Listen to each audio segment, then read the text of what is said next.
Another Christmas poem about the garage.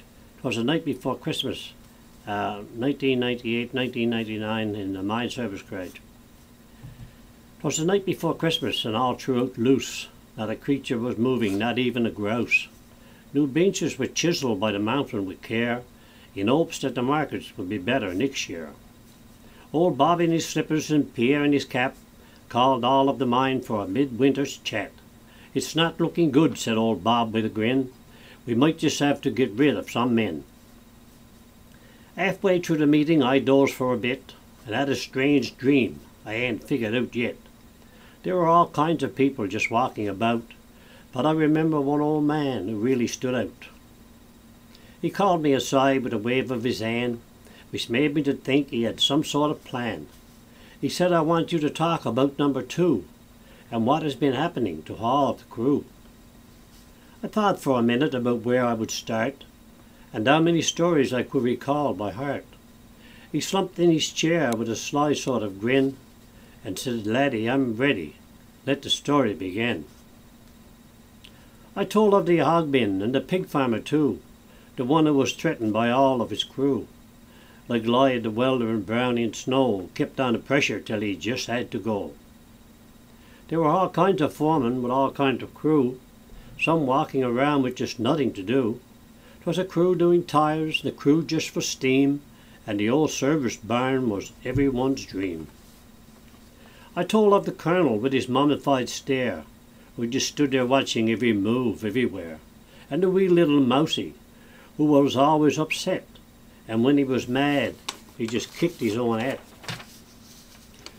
Old Bobby, the hero from a war that's long done, was never concerned if he pleased anyone. But another old Bob, who was a good man as well, was as nervous as mice around a cat with no bell. We had a big fellow that we all called a lip. He told a few yarns and he took an odd sip. But how can you blame him when you know that his crew had Phil, Habe and Charlie, and brother Dave too? Another old Bobby, who also carried a cane, acted more like somebody who had gone insane. He disallowed fridges and coffee breaks too, so the work usually stopped after he had walked through.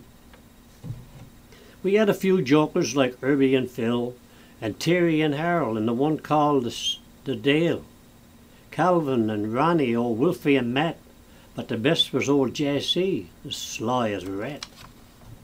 I recited the story of old Call Me Bob, who stayed on cloud 9 until he lost his job, but the last job he done left a very strong hum, and his last words were simply, "You can all kiss my bum."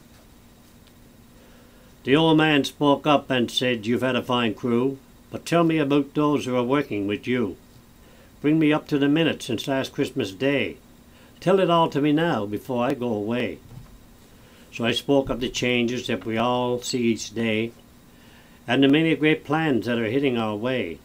It looks like the Pomos will be running the show, and how many of us will be left we don't know. Old Mr. Velveeta, the moose hunting pro, said, "I'm starting to freeze, to the south end I'll go." So he picked up his gear, gathered his tools, and he called all the crew a bunch of darn fools. The Connie Bear kid was in a sad sort of way. Someone stole his boxes from right off his sleigh. So he jumped in his float and he put her in gear and said, "I'll just have to look for some old traps somewhere." Cyril the planner, just as smart as could be, gathered all of the gifts from under the tree. He put them for garbage, skidoo suit and all. The garbage collector sure had one big windfall. There's a young fellow, Glenn, who's been known to wear O's, who takes his new romance wherever he goes. So where were his eyes just a few days ago when his car left the road and ended up in the snow? Now Carlo the welder went fishing one day, but up on the river he drifted away. He looked over the side with a puzzling stare and said to his buddy, "My prop is not there." Old Two Chins, the iron man, wasn't happy, they say. He was asked to go cleaning the machines for one day. His colour was changing, and his blood went sky high. He told Brother Mackie, "I would just as soon cry." The truckers all gathered in a tight little bunch, They were talking about something while we were at lunch. Looks like somebody's truck ended up in a bog. He was driving too fast through the Labrador fog. The red bay lies silent, nothing's happening at all, since our red man Gordy suggests to call. He follows old Billy like a pup on a string, and the whole bunch together don't accomplish one thing. We've heard of old Archie, the steam cleaning man, who's been training all year to be Santa again. I think he succeeded, but I know there's no way he'll find room to sit on Santa's small sleigh. There's a new group of people that's leading the way. They're crawling their way up the ladder, they say, but I wonder if somebody looked up to see that the top of the ladder was just standing free. Old Eli, the boss man with Rossi and Ann, went way down to Cuba just to sit on the sand. He spent all his money, and since then I'm told he's having queer nightmares and he's looking quite old. Old Pierre, the timekeeper, was in a serious way when he laid down the law and said all must stay till the clock hits the hour and not a minute before, or you'll all become pumpkins if you walk out the door. Way back in September, the word from the cat was the transfers are frozen, you stay where you're at. My pits I have trained, and I don't have the time to train them and let them go up to the mine. Down at the Legion we gathered to say goodbye and best wishes to Chess, Ivan and Ray. Before it was over we saw a new star, whose two chins came flush with the top of the bar. Old Cat's-Eye Charlie wears a new kind of grin, brought on by new choppers that he just had put in. He struts all around with young Donnie in tow, like an old barnyard rooster with a new kind of crow.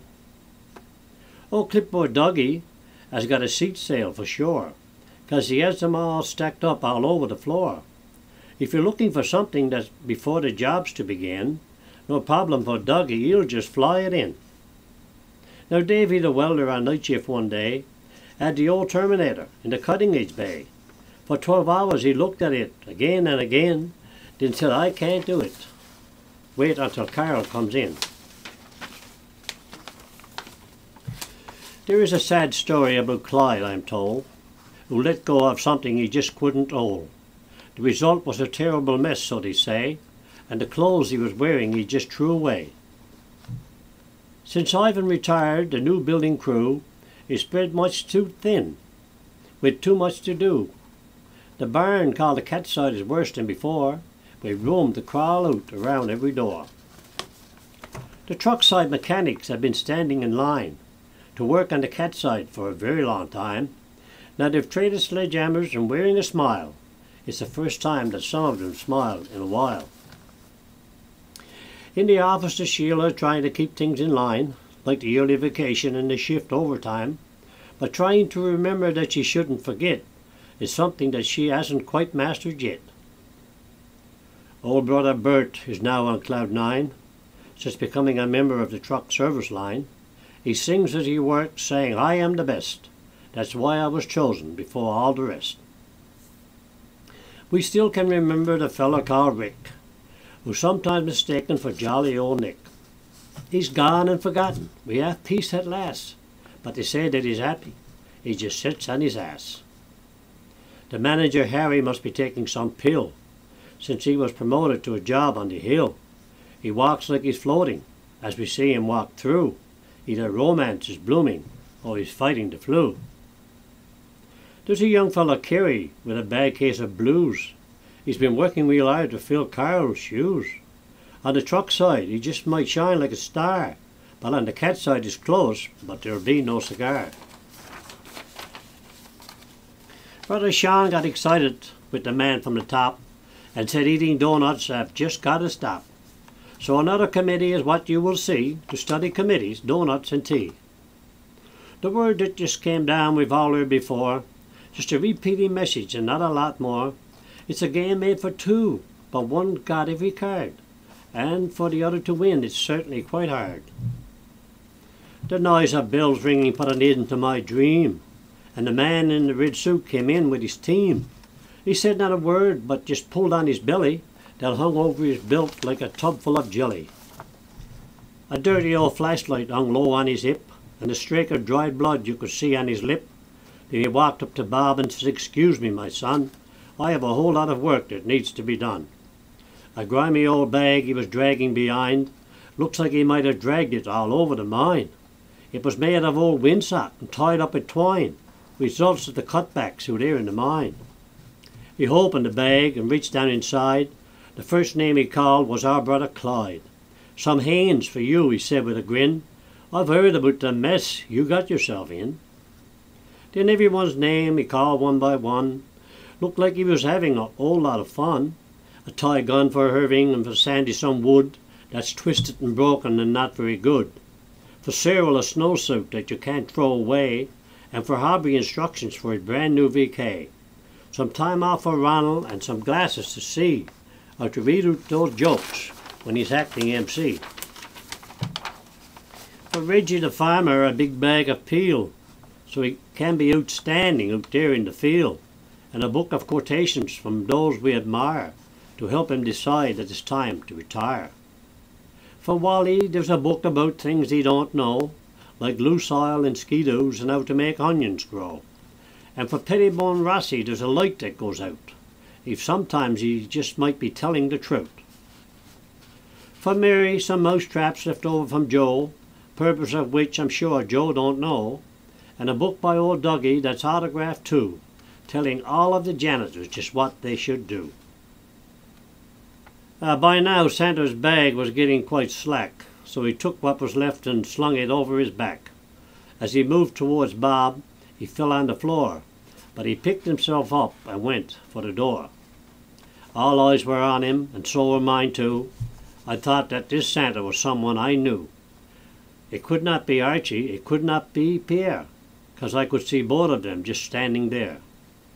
As he turned himself sidewise to go through the door, I was thinking that I'm fooled this year for sure. I was looking real close for some small little clue, and when he said Merry Christmas, 'twas then that I knew. "Merry Christmas," he said. "Happy New Year as well. Whatever suits you, it just suits me just swell." And right then I shouted, "This Santa I know. It can't be none other than our janitor Joe." Merry Christmas to all.